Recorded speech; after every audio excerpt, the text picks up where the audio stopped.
Road show किए थे। Road show काम आता हुआ नहीं दिख रहा है, क्योंकि रुझान में रीतलाल दानापुर सीट से पीछे चल रहे हैं। वहीं जमुई से शेरसी सिंह भाजपा की आगे चल रही हैं। छपरा से शत्रुघ्न यादव, जिनका असली नाम लोगों की जुबान पे खेसारी लाल यादव के रूप में राष्ट्रीय जनता दल के नेता हैं, चर्चित चेहरा हैं, वो भी आगे चल रहे हैं। आनंद मिश्रा भाजपा के आगे चल रहे हैं। वहीं राजेश कुमार, जो कुटुंबी में कांग्रेस से चुनाव लड़ रहे हैं, वो भी इस समय आगे चलते हुए बताए जा रहे हैं।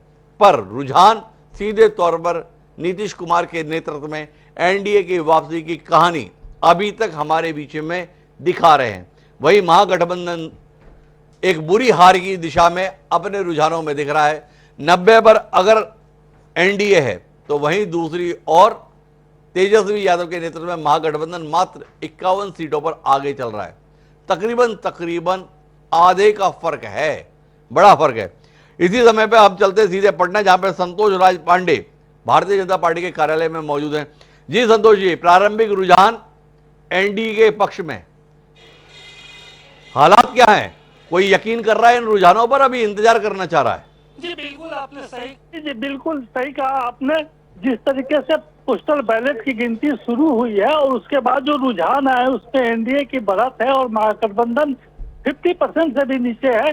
तो इसे देख के जो है, जो खासकर एनडीए के कार्यकर्ता है उनमें उत्साह बना हुआ है और सुबह से इस बात की चर्चा कर रहे थे कि हम लोग आगे, हम लोग सरकार बनाएंगे। लेकिन जो बढ़त दिखा रहा है, अब इसके बाद जो रियल काउंटिंग, जो ईवीएम की काउंटिंग शुरू होगी, उसमें स्पष्ट स्थिति सामने आएगी। लेकिन अभी जो स्थिति देखने को मिल रही है, जो पोस्टल बैलेट है जिसकी गिनती शुरू की गई है, उसमें एनडीए सबसे आगे जा रहा है। जिस तरीके से एग्जिट पोल हुआ था और एग्जिट पोल में दावे किए गए थे कि एनडीए की सरकार बनेगी, इस गिनती को देख के ऐसा लग रहा है कि एग्जिट पोल जो है वो सही भी साबित हो सकते हैं। जी, पर मैंने आपसे जानना चाहता कि क्या भाजपा कार्यालय पे इन रुझानों के अनुसार कोई हलचल है, या अभी भाजपा के कार्यकर्ता अपने अपने घरों में हैं, थोड़ा इंतजार करना चाहते हैं? 10 बजे 11 बजे तब जाके आएंगे, तब अपना कुछ जश्न वश्न का माहौल बनाएंगे, या अभी से जश्न के माहौल में है? बिल्कुल, हम अपने कैमरामैन से रिक्वेस्ट करेंगे कि एक नजारा भाजपा दफ्तर के दिखाएं कि हालांकि मीडिया कर्मियों की मौजूदगी है, लेकिन जो भाजपा कार्यकर्ता है वो अभी बहुत कम संख्या में यहाँ पहुंचे हैं और इक्के दुक्के जो भाजपा के कार्यकर्ता यहाँ दिखाई दे रहे हैं। लेकिन जो पिछली बार स्थिति थी वो स्थिति बिल्कुल अभी दिखाई नहीं पड़ रही है। लेकिन यहाँ भाजपा कार्यकर्ताओं का धीरे धीरे पहुंचना शुरू हो गया है और धीरे धीरे जो हमें लगता है कि 10 बजे तक यहाँ सारे लोग पहुंच भी जाएंगे। हालांकि जो उत्साह की बात भारतीय जनता पार्टी की तरफ से बनी हुई है, तो हमें लगता है कि 10 बजे के बाद यहाँ नजारा बिल्कुल दिखने लगेगा। जी, तो 10 बजे के बाद नजारा दिखने लगेगा। तो संतोष जी, हम आपके पास वापस लौटेंगे। ये थे हमारे साथ में संतोष राज पांडे, जो पटना स्थित भारतीय जनता कार्यालय में मौजूद हैं। रुझान जो भी आ रहे हो, पर अभी भाजपा के कार्यालय में सन्नाटा सा माहौल है। मीडिया है पर भाजपा के कार्यकर्ता नहीं है। हम बार बार कह रहे हैं कि ये रुझान भले ही स्क्रीन पर जो भी दिखाएं, पर इन रुझानों की विश्वसनीयता दरअसल तो 9 बजे के बाद ही स्पष्ट होगी। अगर आप चुनाव आयोग की वेबसाइट पर जाते हैं, तो चुनाव आयोग की वेबसाइट कोई रुझान दिखा रहा है? शशि जी, एक बार कोशिश कीजिएगा कि चुनाव आयोग की वेबसाइट क्या रुझानों के संदर्भ में कहीं कुछ दिखाने की स्थिति में? आखिर आधिकारिक रूप से तो हम तभी मानेंगे ना जब चुनाव आयोग जो मतगणना का काम करा रहा है वो ये बताए कि कौन आगे है कौन पीछे है। अभी तो कुल मिलाकर सुनी सुनाई बातों के आधार पर ही इस प्रकार के आंकड़े आपके बीच में होते हैं। अगर मतगणना की प्रक्रिया को दर्शक समझना चाहें, तो मतगणना की प्रक्रिया यह है कि 8 बजे जो पोस्टल बैलेट होते हैं, अर्थात बैलेट बॉक्स खुलता है और जो शासकीय कर्मचारियों के द्वारा अपने मताधिकार का इस्तेमाल किया गया उन मतों की गिनती होती है। बिहार चुनाव की ऐसी कवरेज जो पहले कभी नहीं हुई। टीवी 9 की हाईटेक बस से मेरे साथ देखिए अड़ी, क्योंकि हमें है देश की पड़ी। हम घूमेंगे बिहार और बताएंगे केकर बनी सरकार। महाराष्ट्र और दिल्ली के बाद मैं आ रहा हूं बिहार, खोलने नेताओं की पोल। देखिए पोल खोल। मैं दिखाऊंगा उम्मीदवारों का रिपोर्ट कार्ड, वोटर बताएंगे हमारा नेता कैसा है। बिहार में अलग अलग जाति की कहानी, जनता और एक्सपर्ट की जुबानी। मैं पूछूंगा सवाल बिहार के बड़े बड़े नेताओं से, करूंगा उनके इंटरव्यू।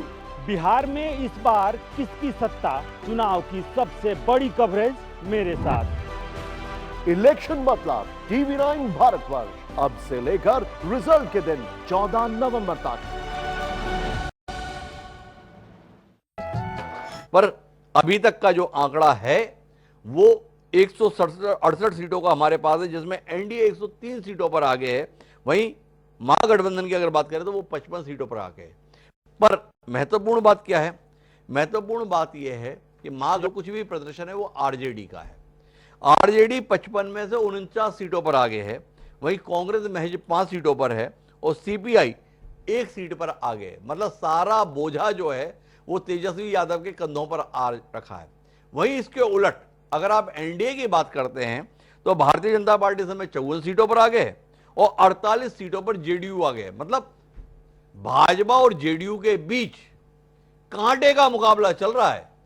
यह एक खास बात है कि एक तरफ एनडीए है जहां पर लोग देख रहे हैं कि दोनों दल बेहतर प्रदर्शन कर रहे हैं, वहीं महागठबंधन में पैरासाइट वाली स्थिति में है कांग्रेस या अन्य दल जो तेजस्वी यादव का खून पीकर ही अपने आप को जिंदा रखने की कोशिश कर रहे हैं।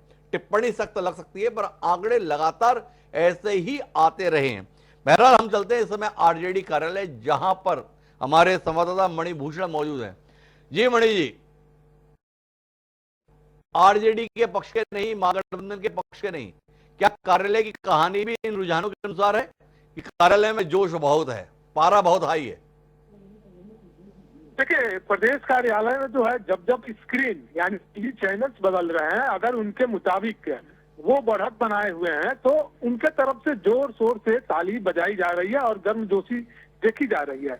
एक बार मैं तस्वीर जो है वो दिखाने की जो है वो कोशिश करूंगा कि अभी तक जो है बीजेपी प्रदेश आरजेडी प्रदेश कार्यालय में जो है वो बना हुआ है, स्थिति बना हुआ है कि बड़ी संख्या में जो है वो लोग यहाँ पे बैठे हुए हैं। हालांकि ये प्रदेश कार्यालय के जो है वो लोग ही हैं, देख सकते हैं। दूसरी तरफ स्क्रीन है और इस तरफ जो है ये आरजेडी के जो है वो कार्यकर्ता जो है वो हैं और धीरे धीरे जो है वो कुर्सियां भी लाई जा रही है यहाँ पे और धीरे धीरे जो है वो बढ़त भी रहा।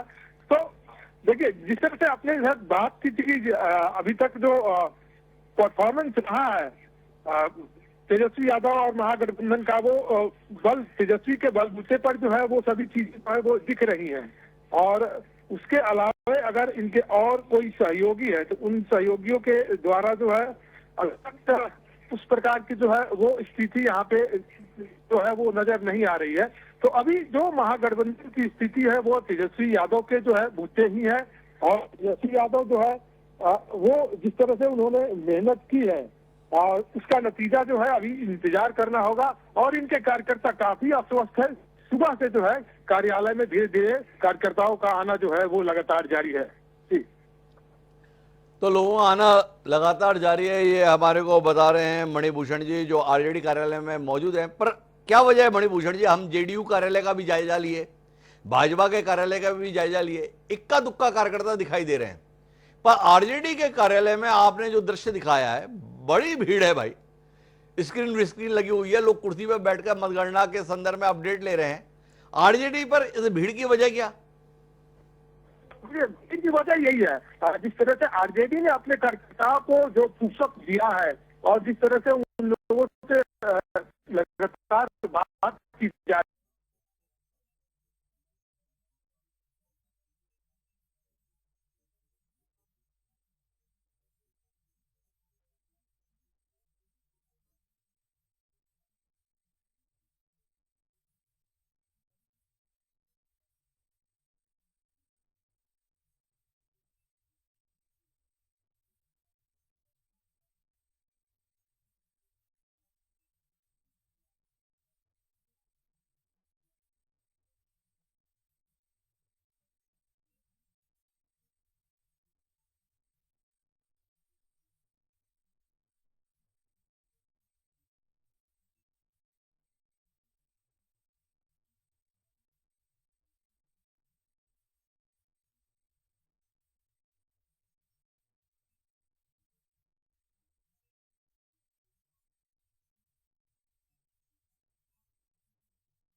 के संदर्भ में आपको थोड़ा धैर्य का परिचय हिमांशु जी एक अपडेट कर रहे हैं जो अपने कंट्रोल रूम से भी अपडेट होगा।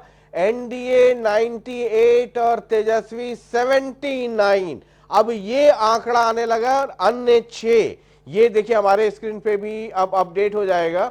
95 82, ये देखिए मतलब T20 वाला जो मैच है ये 2015 की तरफ आ रहा है। ये शुरुआती दौर में 2015 में भी ऐसे ही हुआ था।